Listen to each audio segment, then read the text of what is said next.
Imagine this 3 days from now, your entire outlook could shift, not because the world suddenly changes, but because you change the conversation happening inside of you. You see, the most important voice you'll ever hear is not the voice of your friends, not your family, not even your critics. It's the voice that whispers inside your own mind. That voice has built your life, shaped your reality, and determined how far you've come. But here's the miracle: if you learn to speak to yourself in a new way, even for just 3 days, you will witness how fast the soil of your mind produces fruit. Just 3 days of intentional, disciplined inner talk can ignite results you thought might take months or years. Let's walk through 5 keys, 5 ways to talk to yourself that can transform not only your mood, but your destiny. When you speak to yourself, you must understand that you are not simply repeating empty phrases. You are planting seeds in the richest soil known to man, the human imagination. Whatever you plant there, whatever you accept as true, will take root and show itself in your outer world. Most people, however, speak of their dreams as though they are far away, as though they belong to another lifetime. They say, one day I will succeed. One day I will find love. One day I will be free. And in saying this, they push their desire further and further into the distance, always chasing, never arriving. But what if for just 3 days you spoke differently? What if you refused to place your dream in the future and instead claimed it in the present? What if you dared to say, I am already successful. I am already living in abundance. I am already loved and fulfilled. For 3 days you would treat your desire not as a hope, but as a reality. And I promise you, the world would rise to meet that declaration. The mind does not respond to someday. The mind only knows now. When you speak in the language of I am, you command creation. To say, I will be, is to confess you are not yet. But to say, I am, is to announce the state you have entered. And once entered, life itself begins to reflect it back to you. I knew a woman who tested this truth. She felt invisible in her daily life, overlooked by colleagues, dismissed by strangers, and even neglected by those closest to her. She had grown used to telling herself, no one sees me, I'm not important. And the world, obedient to her inner decree, reflected her words faithfully. Then, almost as an experiment, she decided to try something new. For 3 days, she made it her mission to speak a different story to herself. Each morning, looking in the mirror, she declared, I am radiant. I am magnetic. I am loved and admired. At first, it felt awkward, even untrue. But she persisted. She spoke it with conviction as if it were already her reality. By the second day, she noticed a shift in her posture, in her tone of voice, in the way she carried herself. On the third day, others began to notice too. Strangers smiled at her, co-workers complimented her energy, and an old friend reached out unexpectedly. Nothing in her outer circumstances had truly changed, except one thing: the voice she had chosen to honor inside herself. This is the power of speaking as though it already is. Life is an echo, returning to you the words you send into your inner chambers. If you declare lack, the echo will return lack. If you declare abundance, the echo will return abundance. Speak poverty, and life will confirm it. Speak wealth, and life will make way for it. It is not magic, but law. What you accept as true inwardly must show itself outwardly. Yet most people resist this practice. They say, but it feels like a lie to say I am wealthy when my bank account is empty. It feels false to say I am loved when I am alone. But here is the secret: you are not lying, you are aligning. You are not pretending something that isn't real. You are planting the seed of what is to come. Every great tree was once an unseen seed. Every future reality is born in the invisible world of assumption. For 3 days, let yourself live in the end. If you desire success, then throughout your day, whisper to yourself, I am already successful. I walk with confidence. Opportunities seek me. And as you do, you will notice subtle changes. You will sit taller in meetings. You will speak with assurance. People will feel the difference, though they may not know why. It is not because the world suddenly shifted on its own, but because you shifted first. A man once shared his story of financial struggle. He was drowning in debt, buried under bills, and every day his inner dialogue was filled with despair. He would tell himself, "I can't make it. There's never enough." And so his life kept proving him right. One evening, he decided to test a new inner conversation. For 3 days, whenever fear arose, he declared, "I am free, I am wealthy. Money flows to me effortlessly." He imagined the relief of a debt-free life, the joy of paying bills with ease, the freedom of surplus. He spoke as though it already was. On the 3rd day, he received an unexpected check in the mail, small, but enough to cover an overdue bill. Then another opportunity appeared, and then another. The debt was not gone overnight, but the tide had turned. The shift began the moment he stopped speaking from lack and started speaking from freedom. What you speak to yourself determines the atmosphere of your life. Words are not idle, they are creative acts.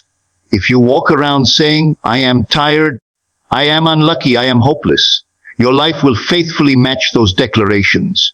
But if for just 3 days you speak as though your dream has already unfolded, you will find yourself stepping into a new reality. Imagine the actor on stage. He does not wait for the audience to believe in his role before he plays it. No, he steps fully into the character, and his conviction convinces the crowd.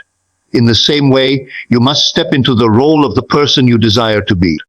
Speak as though you are already playing the part, and soon life itself becomes your audience, applauding the performance until it is no longer performance but truth. For 3 days, dare to suspend doubt, dare to suspend logic, dare to live in the end. Let your inner speech declare, "It is already mine, it is already done." If it is health you seek, then throughout the day, whisper, "I am whole, I am strong, I am healed." If it is love, say, "I am cherished, I am chosen, I am deeply connected." If it is freedom, affirm, "I am free, I am limitless, I am overflowing." And do not just say it, feel it. Let the words move through you as though they are the most natural thing in the world. 3 days of such speech may sound small, but test it. You will notice the shift in your energy, in your emotions, in the subtle ways the outer world begins to respond. For life is listening. It has always been listening, and it is eager to reflect back to you the words you choose to accept as your own. There is a voice within you that speaks so often you may not even notice it anymore. It whispers in moments of doubt. It shouts when you take a risk. It lingers when you stand before opportunity. That voice is the critic, the relentless reminder of every failure, every shortcoming, every reason why you cannot step into the life you desire. Most people believe this voice is the truth, but it is not truth, it is memory. It is the echo of old experiences, old wounds, old judgments that have hardened into habit. And for as long as you allow that critic to reign unchallenged, it will color every decision, every chance you take, every step forward. But here is the miracle: you are not bound to that voice. You can silence it, cancel it, and replace it with a new decree. For 3 days, I want you to try this. Every time you hear the inner critic speak, do not argue with it, do not analyze it, do not surrender to it. Cancel it at once. Speak over it, replace it with the truth of who you are becoming. If the voice says, "You are not good enough," respond immediately, "I am worthy. I am chosen, I am more than enough." If it says, "You are failing," declare, "I am learning, I am rising, I am succeeding." Do not let the critic have the last word. Think of it this way. Would you allow someone to walk into your home and dump garbage in your living room? Would you allow them to smear dirt on your walls and leave it there? Of course not. You would protect your space, you would clean it immediately. Yet so many allow the critic to litter the home of the mind with filth, with insults, with lies. For 3 days, you will guard the door of your mind as carefully as you guard your home. You will refuse entry to any voice that belittles you, and instead, you will invite only the voice that uplifts and empowers. There was once a man who long believed he was not meant to lead. Whenever he was offered the chance to take charge, his inner critic shouted, "You are not capable, you are not skilled enough, you will embarrass yourself." And so he turned down opportunities, stepped back when he should have stepped forward, and lived a life smaller than the one he desired. But when he was introduced to this practice, he decided to test it. For 3 days, every time the critic said, "You can't," he responded firmly, "I am equipped. I am chosen. I can." At first, it felt like a battle, his mind swinging back and forth between doubt and declaration. But by the end of those 3 days, something within him had shifted. He stood taller in meetings, he voiced his opinions with confidence, and when asked to lead a project, he accepted without hesitation. To his surprise, he excelled. The critic that once ruled him had been silenced, replaced by a voice of power. This is the law: the words you accept, whether of defeat or of triumph, shape the world you live in. The critic is not some mystical enemy. It is simply the echo of your own old acceptance. You once believed its story, and now it repeats it faithfully. But the moment you cancel it, the moment you refuse to accept its lies, it loses its authority.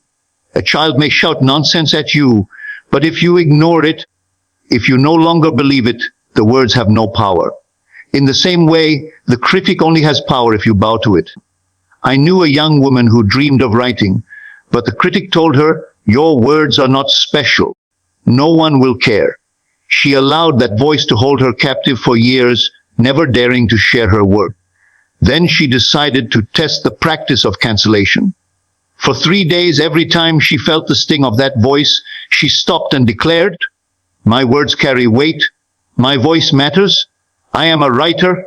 She wrote those words on notes and placed them around her home so that her environment echoed what she wished to believe. By the 3rd day, she had written more than she had in months. Within weeks, she submitted her work, and soon after, she received her first acceptance letter. What changed? Only this: she stopped bowing to the critic, and she crowned a new voice as ruler. The critic may sound familiar, even persuasive, because it wears the mask of your own voice. But you must learn to recognize it for what it is: an intruder. It is not you. It is the shadow of the old self, the residue of fear, the chain of the past. For 3 days, every time you hear it speak, cancel it instantly. Replace it with words that affirm your worth, your power, your destiny. It does not matter if you feel the new words are true yet. What matters is that you claim them, and in claiming them, you begin to create their truth. Some will say, "But the critic is so loud, so persistent." Yes, at first it may be. But remember this: the more you feed it, the louder it grows. The less you answer, the more it fades. Imagine a wolf at your door. If you feed it every day, it will return, demanding more. But if you refuse to feed it, eventually it grows weaker and disappears. Your critic is the same. Feed it with attention, with agreement, with fear, and it dominates. Deny it, cancel it, replace it, and soon it starves into silence. For 3 days, you will become ruthless in protecting the sanctuary of your mind. You will not allow the critic to decide your worth. You will not allow the critic to define your destiny. Each time it speaks, you will answer with strength. If it says, "You are small," you will say, "I am expansive." If it says, "You are broken," you will say, "I am whole." If it says, "You are lost," you will say, "I am guided." And with every replacement, you are not merely changing words, you are changing states of being. Do not underestimate the power of this practice. For 3 days, it may feel like a war inside of you. The critic will resist. It will try to reclaim its throne. But the more you cancel, the more you replace, the more you strengthen the voice of truth. And soon, that voice becomes your natural speech, and the critic becomes nothing more than a memory. Test it and see. The world outside you will reflect the silence of the critic within. Doors you once believed were locked will open. Paths you thought were blocked will appear. Relationships will shift, opportunities will emerge, confidence will rise. And you will know it began the moment you chose to cancel the voice that condemned you and replace it with the voice that crowned you. The words you speak to yourself hold power, but beyond the words lies an even greater force: the images that those words awaken in the mind. If I were to say the word sun, you do not see letters forming in your imagination. You see the golden sphere, bright and radiant, rising in the sky. If I say river, you do not spell it out in your thoughts. You see water flowing, shimmering, alive. The mind does not speak in letters, it speaks in pictures. And so to direct the course of your life, You must learn to speak to yourself in the language the mind understands best. For 3 days, I want you to do more than repeat phrases. I want you to paint pictures in the inner world, vivid and real, as though you were already living them. If you desire success, do not merely say, I am successful. Close your eyes and see yourself walking into the room where your success is recognized. Hear the applause, feel the handshake, see the contract signed, the smile on your face as you embrace your accomplishment. Talk to yourself in images. Look at me receiving this award. Look at me stepping into this office. Look at me driving the car that once only existed in my imagination. These images become the blueprint of your reality, and once the blueprint is set, life begins to build according to its design. There was a young athlete who longed to excel, but was trapped by self-doubt. He practiced hard, trained harder than most, but his inner conversation was filled with defeat. He told himself, I'm not fast enough, I'm not strong enough, and so despite his effort, his results remained mediocre. Then one day, he decided to change the picture in his mind. For 3 days before every practice, he closed his eyes and saw himself crossing the finish line first. He felt the sweat on his skin, the surge of triumph in his chest, the roar of the crowd as he raised his arms in victory. He didn't just say it, he lived it in imagination. By the end of those 3 days, his performance had sharpened. His coach noticed the difference in his stride, his confidence, his energy. What shifted was not his body, but the picture he had chosen to honor within. This is the secret. Your outer world is shaped by the pictures you consistently hold in your inner world. A man who pictures himself poor, even if surrounded by opportunity, will find a way to remain in lack. A woman who pictures herself unloved, even if others admire her, will never feel the warmth of affection. But the one who dares to paint a new image and live in it faithfully, even for 3 days, sets in motion a power that cannot be denied. Perhaps you dream of healing.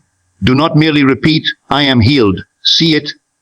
See yourself walking freely, climbing stairs with ease, laughing without pain. See your friends marveling at your strength. Hear them saying, you look so well.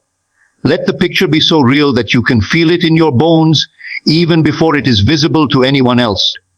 Speak to yourself in pictures. Look at me enjoying my health. Look at me breathing deeply, moving freely. The body responds to the image held within, for the body is but the servant of the mind. Perhaps your desire is love.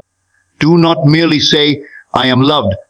Close your eyes and picture the hand holding yours, the laughter across the table, the joy of sharing life with another. See the small moments, the morning coffee, the evening walk, the embrace after a long day. Let your mind rehearse these images until they feel as real as the ground beneath your feet. Speak to yourself in pictures. Here I am, smiling with the one who loves me. Here we are, building a life together. When the picture becomes natural, life will find a way to make it so. A woman once told me she had lived in loneliness for years, always waiting for someone to notice her, always telling herself, I am invisible. One day she chose to change her picture. For 3 days she saw herself walking arm in arm with a partner, laughing, dining, traveling. She spoke to herself in images, not just words. Within weeks she met someone who matched the vision she had painted. The critic would call it coincidence, but those who understand know that life cannot help but conform to the image impressed upon the mind. The mistake many make is to describe their lives as they are, not as they wish them to be. They say, I am tired, I am struggling, I am alone, and the mind faithfully projects these pictures outward, like a film casting its images onto the screen of reality. For 3 days, refuse to describe life as it appears. Describe it as you choose it to be. Create the picture first, and then let life project it outward. Do not worry if at first the images feel false. Every great artist begins with a blank canvas. The first stroke of the brush may not look like much, but with persistence the picture emerges. In the same way, your first attempt at inner imagery may feel faint, but as you return to it, adding detail, adding feeling, the picture sharpens until it becomes more real to you than the so-called facts of your present. And when the picture becomes more real to you inwardly, It will not be long before it becomes real outwardly. Think of a gardener planting seeds. He does not doubt the unseen. He does not demand proof the moment the seed is buried. He trusts the invisible process, knowing that in time, the picture of the harvest will break through the soil. Your imagination is the soil, your words and images are the seeds, and your faith is the sunlight that brings it to life. For 3 days, plant pictures of the life you desire, water them with feeling, and watch how quickly signs of growth appear. Your life is a gallery, and the pictures you choose to hang in the halls of your imagination will decorate the rooms of your reality. For 3 days, let every thought, every word, every inner conversation be painted with the images of your highest vision. Walk through that gallery often, admire it, live in it. Speak to yourself in pictures so vivid that the line between imagination and reality disappears. When you learn to do this, you will see that the world outside is not separate from the world within. It is its reflection, its shadow, its echo. Change the picture inside, and the reflection must change outside. Gratitude is the language of fulfillment. It is the sound of completion, the vibration of something already accomplished. When you say, thank you, you are not waiting for proof. You are announcing possession. You are saying, it is mine. It is done. Most people reserve gratitude only for what is already in their hands. They say thank you when the gift is delivered, when the job is offered, when the blessing is visible. But true gratitude is not reaction. It is creation. It is the act of saying thank you for the unseen, of praising the harvest before the seed has broken through the soil. For 3 days, I want you to try this. Whatever it is that your heart desires, give thanks for it as though it were already here. If it is health, whisper, thank you for my strength. Thank you for my wholeness. Thank you for the energy that fills my body. If it is abundance, say, thank you for the overflowing supply in my life. Thank you for every need already met. Thank you for the freedom to give and to receive. If it is love, declare, thank you for the joy of companionship. Thank you for the laughter we shared.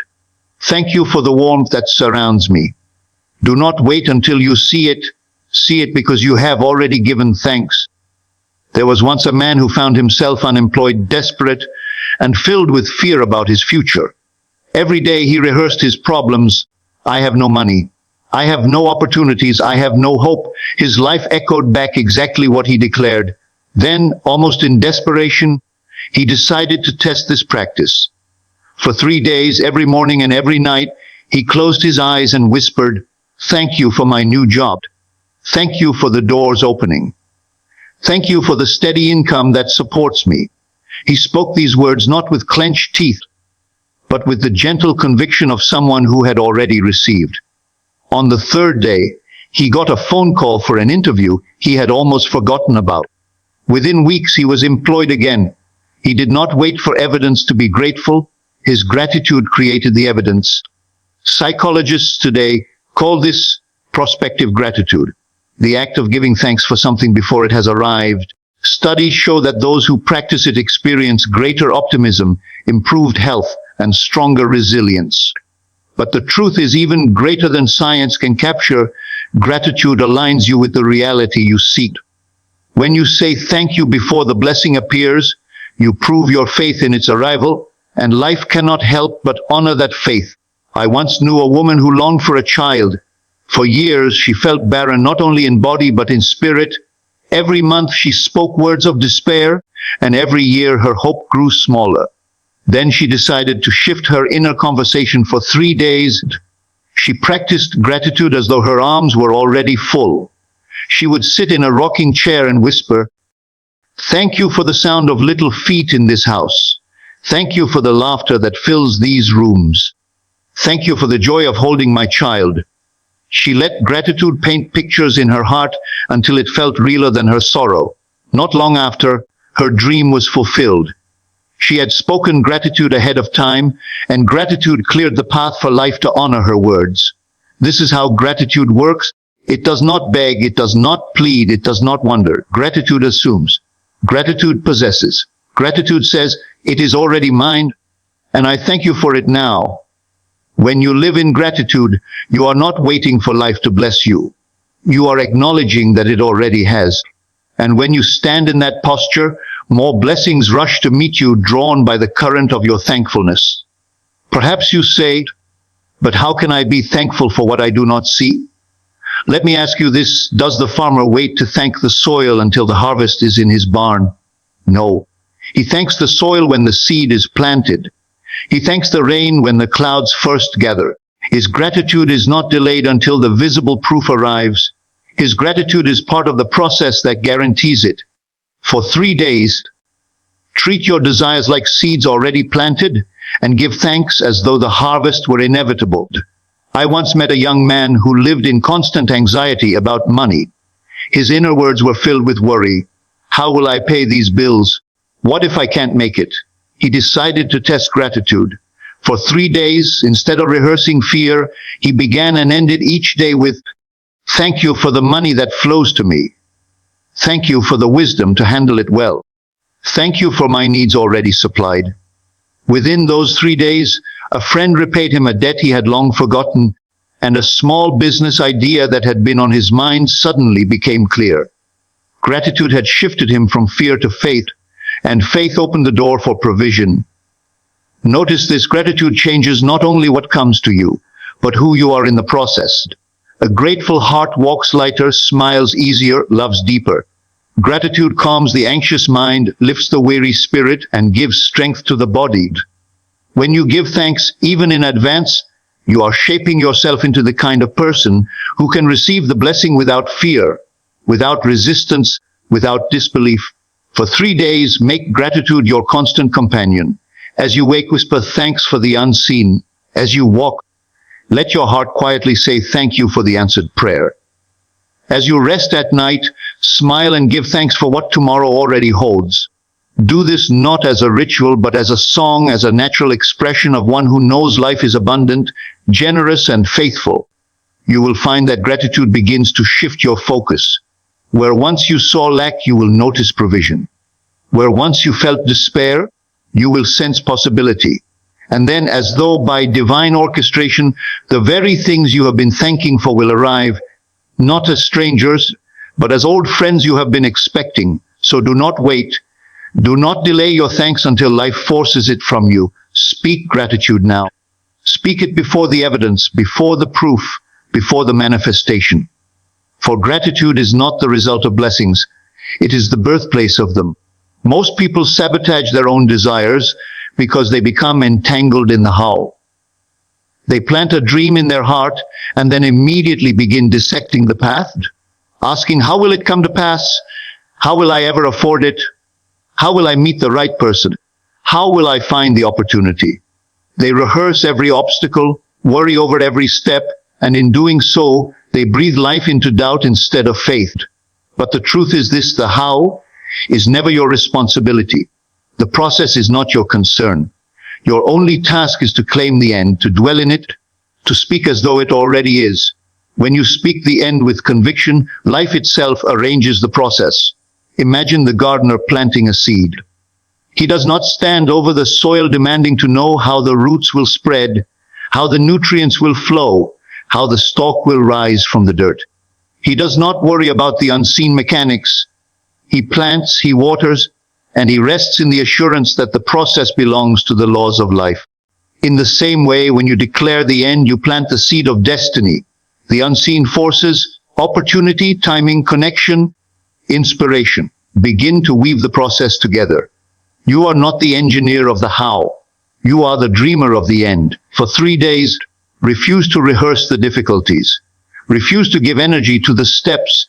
Instead, live in the final scene. If you desire health, do not keep saying, I must cut this food. I must take this treatment. I must find this cure. Those may be steps, but they are not your dwelling place. Speak only of the end. I love the way it feels to be vibrant, to be strong, to move freely in my body. Picture the joy of running, dancing, laughing without pain. That is your end, and when you inhabit it, the process will find you. The right treatment, the right knowledge, the right path will be drawn to you, but your words must stay fixed on the finished picture. There was once a man buried under debt. Every day he told himself, I must pay this bill, I must earn this amount, I must find a way. And his inner speech was nothing but the sound of strain. Then he chose a different approach. For 3 days, he stopped talking about how the debt would be cleared and spoke only of the end. I am financially free. I am at peace with money. I live in abundance. He imagined the joy of holding a statement marked, paid in full. He rehearsed the feeling of being freed. Within those 3 days, a forgotten opportunity surfaced, a friend offered unexpected help, and doors he had not considered opened. The debt was not gone instantly, but the path became clear. Why? Because he stopped strangling the process with worry and began declaring the end with faith. The mistake most make is that they pray for something and then immediately dig up the seed by questioning. But how will it come? They choke the very life out of their desire with endless analysis. Yet the world does not need your explanations, it needs your assumption. You do not need to understand how the sun rises for it to rise. You do not need to trace every detail of the wind for it to blow. Life handles the process. You need only to claim the result. A woman once longed for love, but spent her nights rehearsing her loneliness. She would say, how will I ever meet someone? Where will I find them? What if I am too old? What if it never happens? Her speech chained her to the very state she despised. Then, as a test, she shifted her words. For 3 days, she stopped talking about the search and began speaking as though the end had already come. She whispered to herself, I love the joy of sharing my life. I cherish the warmth of companionship. I am grateful for the love that fills my days. She pictured dinners together, walks hand in hand, the laughter of partnership. Soon, her outer life began to rearrange. A chance meeting led to a conversation, and a conversation led to a bond. She did not chase the process. She declared the end, and the process unfolded naturally. This is the invitation. Stop giving your inner speech to the obstacles and devote it entirely to the fulfillment. If you want success, do not waste breath saying, it's so hard to rise. I need connections. I need luck. Those are process statements, and they entrap you in struggle. Instead, say, I am successful. I walk in favor. I am celebrated in my field. Feel the satisfaction of the victory as if it were yours now. Your end is the only speech required. The process will bow to your declaration. Think of an actor rehearsing a play. He does not speak the stage directions aloud. He does not say, now I must walk here, then raise my hand, then change my tone. No, he inhabits the character. He delivers the final script, and the steps follow naturally. In the same way, you must stop speaking the directions and start speaking the script of your desired life. Deliver the lines of the end, and the stage of the world will arrange itself accordingly. For 3 days, discipline yourself. Each time you are tempted to ask, how will it happen? Stop and cancel the question. Replace it immediately with the end. It is done. I am already there. I am already living it. Let your words be the voice of completion, not confusion. Let your speech be the sound of fulfillment, not frustration. And as you do, you will notice how quickly life bends, how effortlessly doors open, how mysteriously answers arrive. The how belongs to forces greater than your conscious mind. The seed knows how to sprout, the river knows how to flow, the heart knows how to beat. You need not explain it, you need only trust it. Speak the end, live in the end, and watch as life supplies the process. So here is the invitation. For 3 days, talk to yourself like this. Speak as though it already is. Cancel the inner critic. Talk in pictures. Speak gratitude before it arrives. Speak only of the end. Give yourself 3 days of this practice, and you will see evidence. A phone call, a new idea, a shift in your mood. Something will move, because life always bends to the voice you honor inside yourself. So let your inner voice be your greatest ally. And remember, 3 days of faithful self-talk can plant seeds that change the entire landscape of your life.